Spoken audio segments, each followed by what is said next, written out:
Assalamualaikum warahmatullahi wabarakatuh. Apa khabar murid-murid? Bersama saya lagi Ustaz Nasar. Kali ini kita akan belajar tajuk Akidah kelas agama Fardu Ain tahun 2 di bawah tajuk Sifat Basar Allah. Murid-murid tahu tak berapa sifat wajib bagi Allah? Ya, sifat wajib bagi Allah ada 20. Sifat yang wajib kita percaya. Sifat basar merupakan sifat yang ke-12 daripada 20 sifat wajib bagi Allah. Sekarang, kita akan lihat pengertian sifat basar. Apa yang dimaksudkan dengan basar? Sifat basar bermaksud melihat. Allah bersifat dengan melihat. Lawan bagi sifat basar ialah umyun yang bermaksud buta. Murid-murid, cuba lihat pemandangan di belakang ini. Indah bukan? Kita menggunakan apa ya untuk melihat? Ya, kita menggunakan mata untuk melihat. Jadi, adakah sama kita melihat dengan Allah melihat? Baik, sekarang kita tengok bagaimana Allah bersifat melihat. Allah bersifat dengan sifat basar.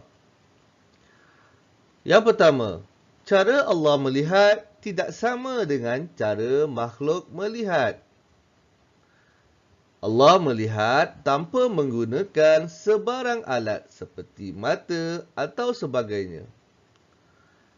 Allah melihat meliputi segala yang nyata, yang terang, yang nampak, yang gaib, yang tidak nampak, yang jauh, yang dekat, yang besar, yang kecil, yang terang, yang gelap, yang zahir dan yang batin.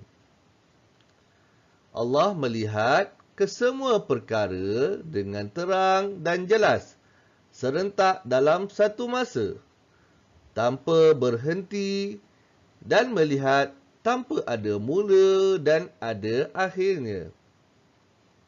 Allah melihat segala perlakuan kita sama ada baik ataupun jahat.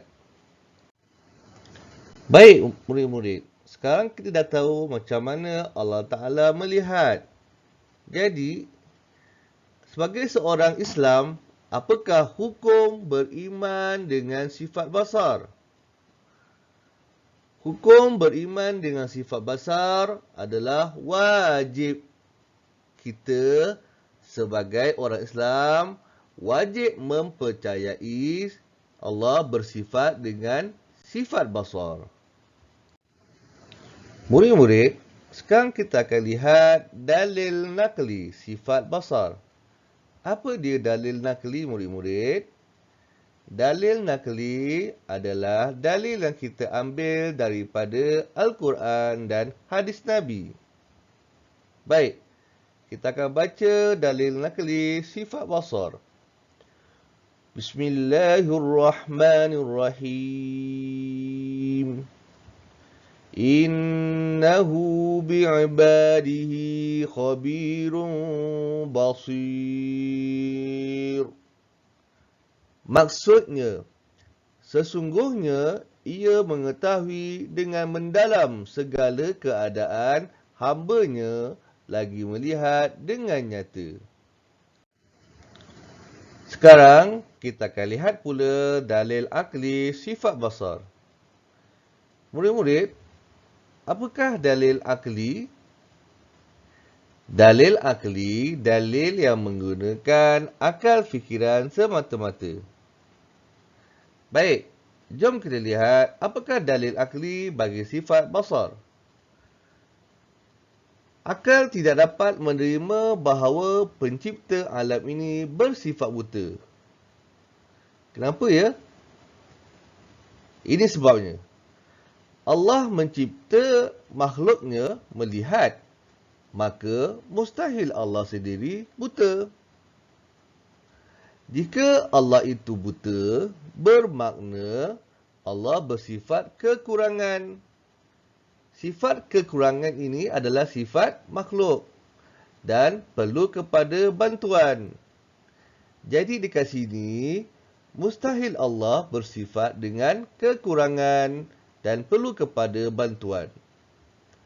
Maka dengan akal fikiran yang ada, kita menetapkan bahawa Allah bersifat melihat dan mustahil Allah itu buta. Baik murid-murid, setelah kita belajar pengertian sifat basar Allah dan bagaimana Allah Ta'ala melihat, sudah tentu ia akan memberi kesan kepada diri kita sebagai orang Islam. Sekarang kita akan tengok kesan beriman dengan sifat basar. Yang pertama, sentiasa melakukan suruhan Allah dan meninggalkan larangannya.